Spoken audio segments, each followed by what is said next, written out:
Hello student, good morning. I am Amarjeet, your Hindi teacher. Today I discuss second paper व्याकरण, जिसमें आज हम चर्चा करेंगे भाषा पर। ठीक है, भाषा किसे कहते हैं, भाषा के कितने भाग हैं, ठीक है, उनका श्रेणी किस प्रकार से किया गया है, भाषा व्याकरण के स्तर कौन है, ठीक है, इन सभी पर हम डिस्कस करेंगे। तो चलिए फर्स्ट हम इसके डिस्कस करते हैं भाषा। भाषा क्या है या भाषा किसे कहते हैं। तो आप राइट करना चाहें तो राइट कर सकते हैं। ऐसा माध्यम जिसके द्वारा भाषा, ऐसा माध्यम जिसके द्वारा मनुष्य अपने मन में उठे विचारों को बोलकर या लिखकर प्रकट करता है अथवा दूसरे के विचारों को पढ़कर या सुनकर समझता है, उसे ही भाषा कहते हैं। फिर से समझ लीजिए, ऐसा माध्यम जिसके द्वारा मनुष्य अपने मन में उठे विचारों को जो है लिखकर या बोलकर प्रकट करता है अथवा दूसरों के विचारों को पढ़कर या सुनकर समझता है, उसे ही हम भाषा कहते हैं। और भाषा के आपके दो रूप बताए गए हैं। एक आपको बताया गया है मौखिक रूप और एक दूसरा बताया गया है आपका लिखित। ठीक है, तो पहले स्टेप पर हम बात करेंगे मौखिक। मौखिक पे आप राइट करना चाहें हेडिंग डाल ले मौखिक, उस पर अगर आप राइट करना चाहें तो राइट कर सकते हैं। जब हम बोलकर अपने विचारों को व्यक्त करते हैं, मौखिक में कहा जाएगा कि जब हम बोलकर अपने विचारों को व्यक्त करते हैं तो उसे कौन सी भाषा कहते हैं, मौखिक भाषा कहते हैं। समझ में आ रहा है। जब हम बोलकर यानी जनरली हम किसी से बात करके अपने जो विचार है अगर हम व्यक्त कर रहे हैं, बता रहे हैं, तो किसके अंतर्गत आएगा, मौखिक भाषा के अंतर्गत। कब आएगा, जब हम बोलकर अपने विचारों को व्यक्त करेंगे। दूसरा स्टेप आपका लिखित भाषा क्या है। लिखित भाषा जब मनुष्य लिखकर जो है, इसका अपोजिट वर्क होता है, यानी जब हम केवल बोलकर अपने विचारों को व्यक्त करें तो हमारा मौखिक भाषा हो गया, और जब मनुष्य लिखकर अपने विचारों को व्यक्त करता है तब हमारा क्या कहलाता है, लिखित भाषा कहलाता है। समझ में आया, आपको समझ में आ गया भाषा की परिभाषा। ऐसा माध्यम जिसके द्वारा मनुष्य पढ़कर या लिखकर समझता है या दूसरों के विचारों को पढ़कर या लिखकर समझता है, वही हमारा क्या है, भाषा है। और भाषा के दो रूप बताए गए हैं आपको, एक बताया गया है मौखिक और दूसरा बताया गया है आपको लिखित। जब हम अपने विचारों को बोलकर प्रकट करें तो हमारा क्या हो जाता है, लिखित भाषा, मौखिक भाषा हो जाती है। और जब हम अपने विचारों को लिखकर प्रकट करते हैं तो हमारा क्या हो जाता है, लिखित भाषा हो जाता है। समझ में आया। अब देखते हैं इनका जो है स्वर्णिम हुआ कैसे। देखिए ये बने कैसे हैं, इनको रेडिशन कैसे हुआ। देखिए पहले ध्वनि, उसके बाद वर्ड, फिर अक्षर, फिर शब्द, फिर पद, फिर वाक्य। यानी इस प्रकार से इनका जो है स्टेप बाय स्टेप चलता गया। वह ध्वनि हुआ, फिर वर्ड बना, फिर अक्षर हुए, फिर शब्द का निर्माण हुआ, फिर पद का, फिर वाक्य का। ठीक है ना। अब ध्वनि को देखा जाए तो ध्वनि जो है भाषा की मौखिक स्तर की सबसे छोटी इकाई होती है। किसकी इकाई सबसे छोटी इकाई होती है, भाषा के मौखिक स्तर की जो ध्वनि दी गई है, ये ध्वनि जो है भाषा की मौखिक स्तर की सबसे छोटी इकाई होती है। आपसे कोई पूछ ले ध्वनि जो है ये कौन से स्तर की सबसे छोटी इकाई है, तो आप बताएंगे कि भाषा के मौखिक स्तर की सबसे छोटी इकाई है। इसके बाद हम बात करें वर्ड की, तो वर्ड जो है लिखित स्तर की, यानी भाषा के लिखित स्तर की सबसे छोटी इकाई होती है। आपसे पूछा जाए कि भाषा के सबसे छोटी लिखित जो क्या है, तो क्या बताएंगे, लिखित सबसे छोटी इकाई क्या है, तो क्या बताएंगे आप, वर्ड बताएंगे। अगर मौखिक स्तर की सबसे छोटी इकाई पूछ लिया जाए, भाषा के मौखिक स्तर की सबसे छोटी इकाई, तो आप क्या बताएंगे, ध्वनि बताएंगे। समझ में आ रहा है। इसके बाद अगला स्टेप है आपका शब्द। स्तर की दृष्टि से ये भाषा की क्या होती है, सबसे छोटी इकाई होती है। अगर आपसे कोई पूछ ले अर्थ के स्तर की दृष्टि से भाषा की सबसे छोटी इकाई क्या है, तो आप क्या बताएंगे, शब्द बताएंगे। और भाषा की सबसे बड़ी इकाई क्या है, वाक्य है। आपसे क्वेश्चन पुटअप किया जा सकता है कि भाषा की सबसे बड़ी इकाई क्या है, तो आप क्या बताएंगे, वाक्य। समझ में आया। अगला स्टेप है आपका भाषा व्याकरण के स्तर।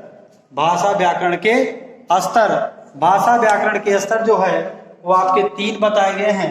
पहला आपका बताया गया वर्ण स्तर, दूसरा आपको बताया गया शब्द स्तर, और तीसरा आपका है आपका वाक्य स्तर।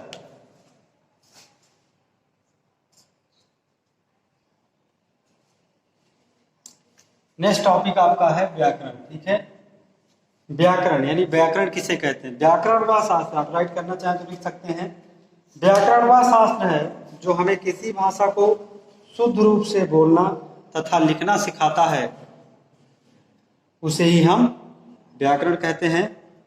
इसे आप सुन लेंगे, व्याकरण वह शास्त्र है जो हमें किसी भाषा को शुद्ध रूप से बोलना तथा लिखना सिखाता है। ठीक है, इसके बारे में और थोड़ी सी जानकारी लेते हैं। हिंदी के प्रथम व्याकरण लेखक का नाम है जॉन जोशुआ केटलेर। ठीक है, ये हिंदी के प्रथम व्याकरण लेखक माने गए हैं, लेकिन व्यवस्थित ढंग से लिखने का श्रेय जाता है कांता प्रसाद गुरु को। ठीक है, अगर आपसे आशंका कर ले कि जो हिंदी के प्रथम व्याकरण लेखक का नाम बताइए, तो आप बताएंगे जॉन जोशुआ केटलेर, लेकिन व्यवस्थित ढंग से लिखने का श्रेय किसको जाता है, कांता प्रसाद गुरु को। इन्हें क्या कहा जाता है, कांता प्रसाद गुरु को हिंदी का पाणिनि कहा जाता है, और इन्होंने जो है 1925 में हिंदी व्याकरण नामक की पुस्तक, हिंदी व्याकरण नामक पुस्तक की जो है रचना की थी। अगला स्टेप है आपका वर्ण स्तर।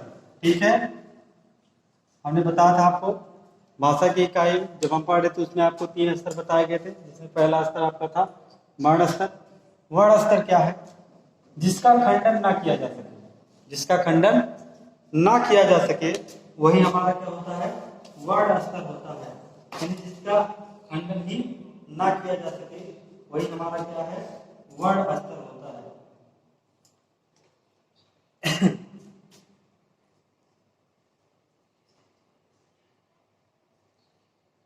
जैसे आपका हो गया का हो गया, खा हो गया, या गा हो गया, यानी जिसको हम तोड़ ही ना सके, जिसका हम खंडन ना कर सके वही आपका क्या है, वर्ण स्तर है। अगला स्टेप आपका है वर्णमाला। वर्णमाला किसे कहते हैं, आपसे क्वेश्चन कर सकता है, आपसे क्वेश्चन कर सकता है कि वर्णमाला किसे कहते हैं, तो आपको राइट करना होगा। आप राइट करेंगे वर्णों के व्यवस्थित क्रमबद्ध समूह को वर्णमाला कहा जाता है।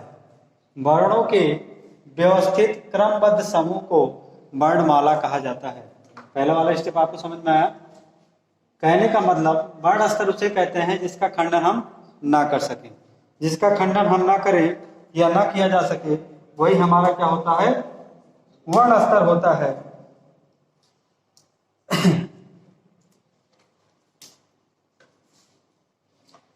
और ये भाषा की कौन सी इकाई होती है, ये भाषा की सबसे छोटी इकाई होती है। अभी मैंने स्टार्टिंग में बताया था कि वर्ण जो है ये भाषा की सबसे छोटी इकाई मानी जाती है। कौन सी, लिखित इकाई मानी जाती है। ठीक है, और सीधा जानिए जिसका खंडन ना किया जा सके वही आपका क्या है, वर्ण है। ठीक है, अब वर्णमाला पे चलते हैं। वर्णमाला वर्णों के व्यवस्थित क्रमबद्ध समूह को वर्णमाला कहते हैं। फिर से जान लीजिए, वर्णों के व्यवस्थित क्रमबद्ध समूह को वर्णमाला कहते हैं। चलिए स्टेप बाय स्टेप समझ लेते हैं। ठीक है, पहला स्टेप है हिंदी वर्णमाला का समूह अक्षरात्मक होता है। ठीक है, यानी जो हिंदी वर्णमाला है वो किस प्रकार का है, अक्षरात्मक है। और जो संस्कृत की वर्णमाला होती है उसका जो समूह होता है ये वर्णात्मक होता है। ठीक है, हिंदी में अक्षरात्मक होता है और संस्कृत में वर्णमाला का समूह क्या होता है, वर्णात्मक होता है। और एक चीज आप जान जाइए, हिंदी जो वर्णमाला है ये संसार की सबसे सर्वश्रेष्ठ वर्णमाला मानी जाती है। ठीक है, आपको समझ में आया वर्ण स्तर और वर्णमाला। ठीक है, अगले स्टेप पर हम चर्चा करेंगे। अगला स्टेप है हिंदी वर्णमाला का वर्गीकरण। ठीक है, हिंदी वर्णमाला क्या, वर्गीकरण। चलिए अगले स्टेप पे बात करते हैं। हिंदी वर्णमाला का वर्गीकरण, ठीक है। हिंदी वर्णमाला को दो भागों में डिवाइड किया गया है। पहला आपका बताया गया है स्वर, दूसरा आपका बताया गया है व्यंजन, ठीक है।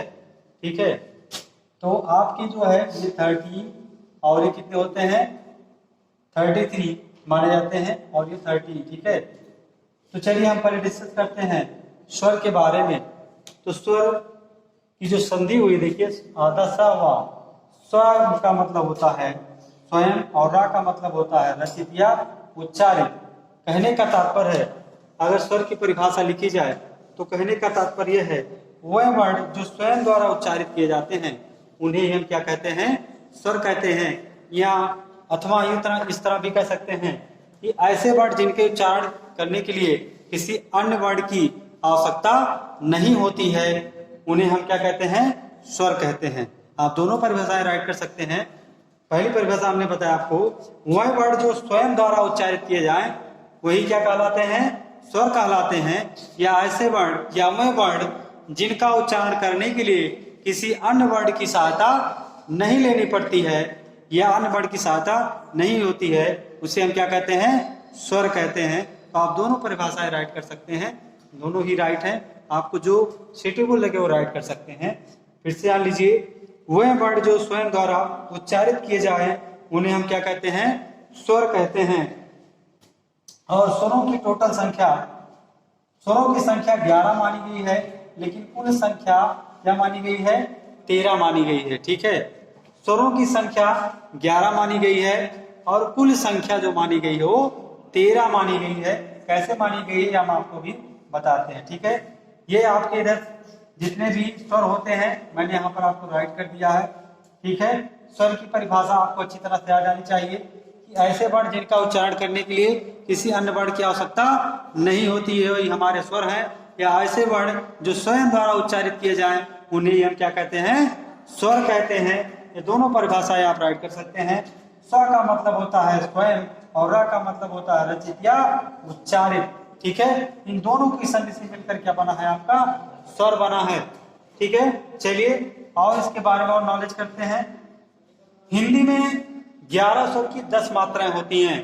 हिंदी में हमने बताया 11 स्वर होते हैं, लेकिन उसकी कितनी मात्राएं होती हैं, 10 मात्राएं होती हैं, क्योंकि छोटा आ का कोई अपनी मात्रा नहीं होता है। फिर से समझ लीजिए, हिंदी में 11 स्वर होते हैं, लेकिन उसकी मात्राएं जो होती हैं कितनी होती हैं, 10 होती हैं।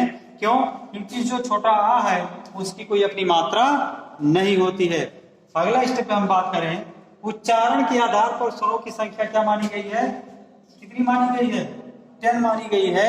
क्योंकि री को जो है हम रा के रूप में भी उच्चारित कर लेते हैं। फिर से समझ लीजिए, उच्चारण के आधार पर अगर हम उच्चारण करते हैं स्वरों का अगर उच्चारण किया जा रहा है तो कह रहे हैं कि उच्चारण के आधार पर जो है स्वरों की संख्या कितनी बताई गई है, 10 बताई गई है।